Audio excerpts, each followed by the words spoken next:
have already seen some basic theory and architecture for neural network. So now we will try to understand how this actually neural network works. अब हमें इतना तो पता ही है कि neural network is made up of neurons which are interconnected with the help of directed edges. It contains input layer, output layer and it can have any number of hidden layers. तो सबसे पहले artificial neuron क्या होता है? So this artificial neuron will store a numeric value and it will contain a dedicated function for itself. So this function will be applied on this numeric value. Now for example कि एक image given है, इसमें लिखा है 46 and we have to detect this digit 4 and 6 with the help of neural network. तो सबसे पहले क्या होगा? So neural network will separate both the digits with the help of linear separation in this way. अब हमारे पास image आ गई है, 6 return है and the image is of 32 cross 32. So 32 cross 32 मतलब 1024. So input layer के neurons total 1024 होंगे. Now neural network can have any number of hidden layers, but उन hidden layers में जो neurons होंगे, these neurons are bounded by this equation. So it will be 2/3 of number of neurons in input layer plus number of neurons in output layer. So जितने भी neurons present होंगे in total, it will not exceed this sum. अब सबसे पहले neural network की input layer को क्या मिलेगा? सो इनपुट लेयर में जितने भी न्यूरॉन्स होंगे उन सब न्यूरॉन्स को एक वैल्यू मिलेगी which will be between 0 and 1. तो ये वैल्यूज क्या है? So this values are the values of pixels in the given input image. For example तो जो भी पिक्सल्स प्रेजेंट होंगे at the centre of this image, जो भी पिक्सल्स ये वाली पेटल्स में होंगे या फिर जो भी पिक्सल्स इस वाली पेटल में होंगे, उन सब की पिक्सल वैल्यू डिफरेंट होगी. एक ही पेटल में से ये वाले रीजन की वैल्यू और ये वाले रीजन की वैल्यू भी अलग होगी. सो यही पिक्सल वैल्यू स्टोर होती है इनपुट लेयर के सारे न्यूरॉन्स में. उसी तरह से कंसिडर कि ये 6 लिखा है, बट ये वाले रीजन की पिक्सल वैल्यू, ये वाले रीजन की पिक्सल वैल्यू डिफरेंट होगी. सो इन शॉर्ट, अगर 32 क्रॉस 32 की इनपुट इमेज गिवन है तो उसकी हर एक पिक्सल वैल्यू, मतलब कि in total 1024 pixel values will be stored neurons of input layer. अब हमें ये दोनों डिजिट्स 4 and 6 उन दोनों को डिटेक्ट करना है with the help of neural network.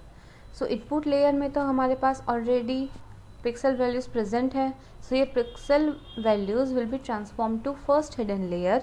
तो फर्स्ट हिडन लेयर में लो लेवल फीचर्स और छोटे छोटे फीचर्स डिटेक्ट होंगे. फॉर एग्जांपल ये छोटी छोटी लाइंस और this type of lines will be detected.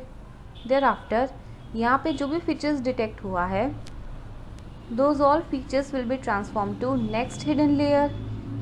अब ये वाली hidden layer previous hidden layer से जो भी फीचर्स मिले हैं उन सब को यूज़ करके it will extract some more features.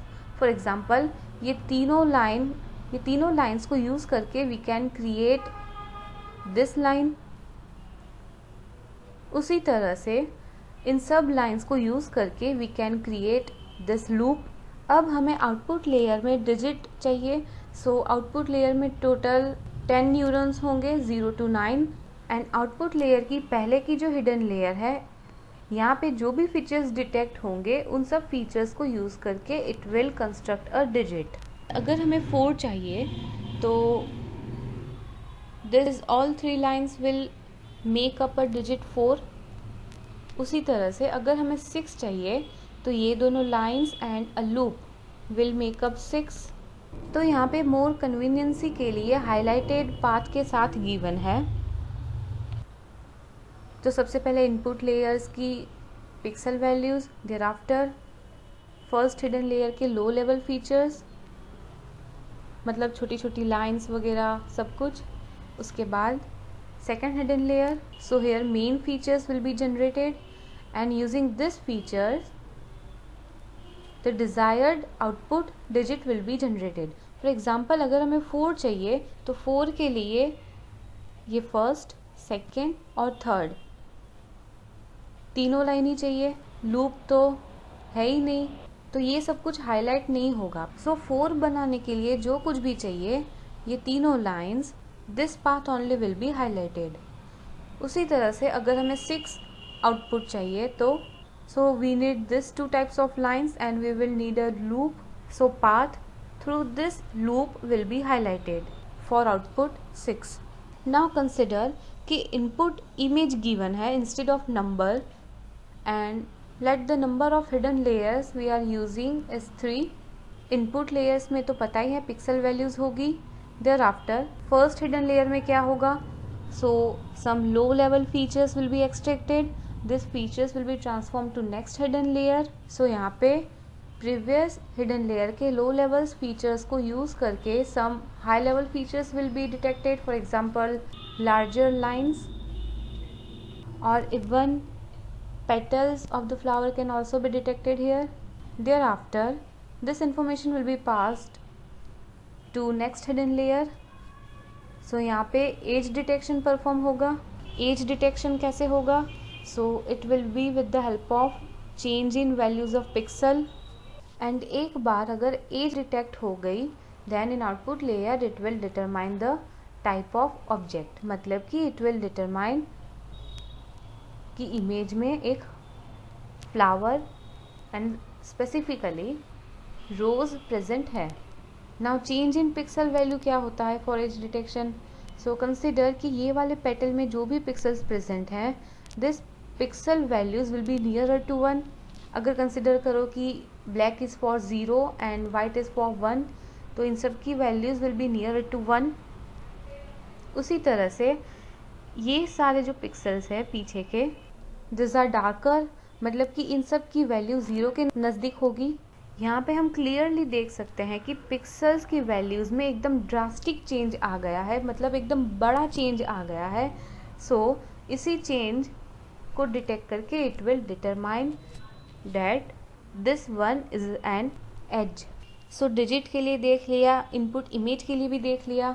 But अब अगर स्पीच प्रोसेसिंग हो तो सबसे पहले सिलेबल्स विल बी डिटेक्टेड, उसके बाद लेटर्स, उसके बाद वर्ड्स, उसके बाद sentences and finally semantics.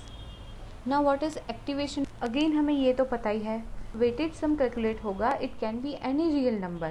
वो वैल्यू बहुत बड़ी भी हो सकती है एंड बहुत ज़्यादा छोटी भी हो सकती है. सो उस वैल्यू को 0 to 1 की रेंज में लाने के लिए we are using activation function. Second thing, what is bias? So bias is applied before any activation function and we can say bias is a type of extra neuron appended either at the beginning or at the end of hidden layer, and bias are not connected to any type of previous layers. So consider example, 3 neurons given है, उनकी threshold भी mentioned है and उनके weights भी given है. So let us calculate the weighted sum. Output is -0.01, but इस वाले neuron की वैल्यू तो थ्रेशोल्ड वैल्यू 0 है. So this neuron will not be fired, but during back propagation हमें ये इंफॉर्मेशन मिली कि हमें कुछ भी करके ये वाले न्यूरॉन को फायर करना है, ये वाले न्यूरॉन को एक्टिवेट करना है. So here is the case when bias comes into play. Bias को यूज़ करके हमें इस एक्टिवेशन को लेफ्ट और राइट, पॉजिटिव और negative side, number according to number line we have to shift the activation. तो बायस की वैल्यू कौन सी सिलेक्ट करनी है? तो बायस की value it will be equal to threshold but it will be of negative sign. मतलब कि यहाँ पे कौन सा वेट है जो इस वाले न्यूरॉन को एक्टिवेट होने से रोक रहा है. So this is the weight जिसकी वजह से न्यूरॉन एक्टिवेट नहीं हो पा रहा है. So we will select the value of bias as +1, and after adding +1 we get the value of 0.9. So now this neuron will be fired. इसी तरह से अगर कोई भी न्यूरॉन को हमें फायर रोकना है, एक्टिवेट होने से रोकना है, तब भी we can use bias. So this bias can be used in both the cases, either for activation or deactivation of a neuron. Now more specifically bias को समझने के लिए consider the first graph and ये वाली line given है. So using this line जो भी data y axis के अकॉर्डिंग प्लॉट होगा उसे हम रिप्रेजेंट नहीं कर सकते because according to this line y is 0. ना कंसिडर सेकेंड केस.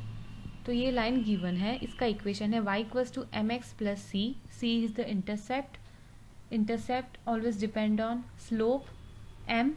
अब हमें ये दोनों ग्रुप्स को सेपरेट करने हैं with the help of this line. तो बायस का मतलब ही होता है intercept, and this intercept allows us to move this line clockwise or anti-clockwise, or even we can shift this line upward and downward with the help of intercept.